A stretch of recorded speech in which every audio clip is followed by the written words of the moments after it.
power and all that. Y'all ain't want to be down with Bad Boy, so we let y'all go. Y'all want to be down with us, we let y'all go, we keep it moving. But to get on there and portray like somebody got to go and steal and rob and be shysting y'all, that ain't really correct, you know what I'm saying? First of all, I'm at my office right now. I'm always accessible. Y'all ain't got to get on the radio and do certain tactics and do certain things to ever holler at me. Jadakiss, last time I saw you, I told you, let's get together, let's talk. You know what I'm saying? I told you I'm accessible. I said if anything don't come, if there's somebody standing in the way for you expressing yourself, if any of y'all expressing yourself, y'all can come get at me directly. You know what I'm saying? All that throwing the refrigerator and you gonna kill, y'all ain't killing nobody, man. You know what I'm saying? We businessmen. We all mature adults here. All that right there, I'm at my office. Y'all can sit on this interview with her and talk as long as y'all want to talk about it. Or you can take the invitation I gave you before. But it's not even getting there because of your get on the radio, whatever tactic. That interview was in 2005. And in 2023 or 2022, Puff would give his masters back to his artists. A lot of people kind of scratched their head on this because they was like, yo, why now? It's a lot of speculation he did it for PR reasons because he knew something was coming down the pike with this Cassie case and other things.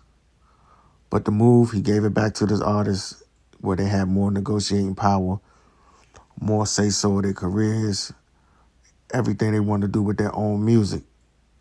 They could explore new revenue streams and anything else they wanted to do with this power and this financial freedom that Puff gave them. He said that he did it because it was the right thing to do. He said that he felt like, in business, he wanted to get better and do things the right way. And, business is tough at times. You know what I mean?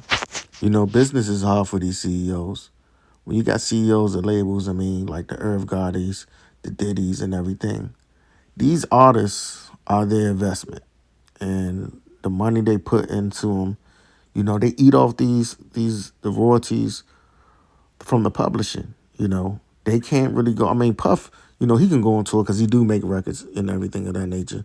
Somebody like Irv Gotti couldn't tour and make money off the records. But, they put their blood, sweat, and tears into this too. So I understand both sides. I understand the artist side and the CEO side. I do think it is important to empower artists. I do agree with that. But I understand the CEO side. They're the ones who created the company. They're the ones that invested in these artists, helped them with their visions and their dreams. So I do believe that they should get a percentage of it. Should they get the whole thing? No. But you don't get what you deserve. You get what you negotiate. And recently you said that you were giving the artists back their publishing. Yeah. What made you decide to do that? And what was the artist? Did you speak to every artist when you did it? Or how did that happen? How did that work? Break that down. Yeah.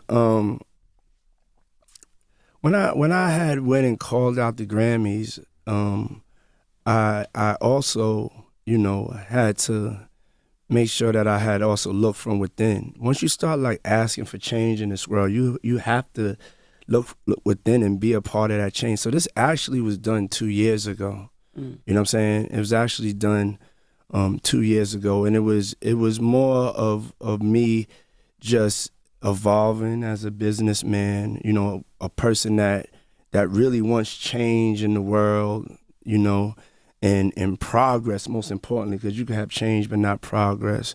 And now, what's your thoughts on that? That's why I call this the dichotomy of a bad boy, because on one hand, he's known as a shrewd businessman who keeps these artists masters, and on the other hand, he seemed like he had an epiphany moment where he want to right his wrongs. A lot of people say it's just for PR, but I don't know.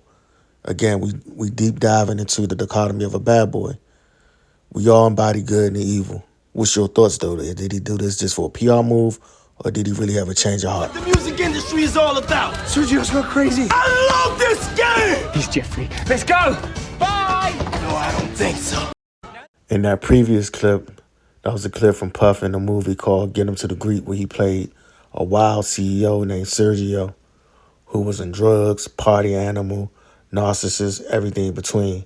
A lot of people say Puff played that role too well because it was almost a split image of his life. But let's talk about the narcissism when it comes to the music industry and CEOs and moguls. Let's deep dive into that part of Puff, the narcissist. When the soundtrack comes out, If so, bump somebody. All right, thanks. All right, love you, man. Bye. I got my MTV out. Savage! I'm a savage! Oh! I'm a savage! Whatever I want, I'm going to get! Whatever I want, I have to get! Yes! What's next? Give me something else. What can't you do? I can do it. I can do anything. You think I could? That I'm a savage clip is crazy, right? But when it comes to narcissism, you need narcissism to survive, to excel in this business. It's a cruel business. So it's like a double-edged sword. The narcissism helps you become successful, but the narcissism can also help you ruin relationships, hurt people, become insatiable, obsessed with power, dominance, and everything in between. Go out without a fight. I'm like crazy boyfriend. But even after they married and got kids and everything else, he stir up a lot of shit like that, did he? If they married and got kids, no, I mean that's when you got to move on. That's the only reason why I moved on. You know what I'm saying? But no, it's always gonna be, that's the thing I have as an artist is my life. You know what I'm saying? I maybe cannot write the best rhymes as Kendrick or Nas.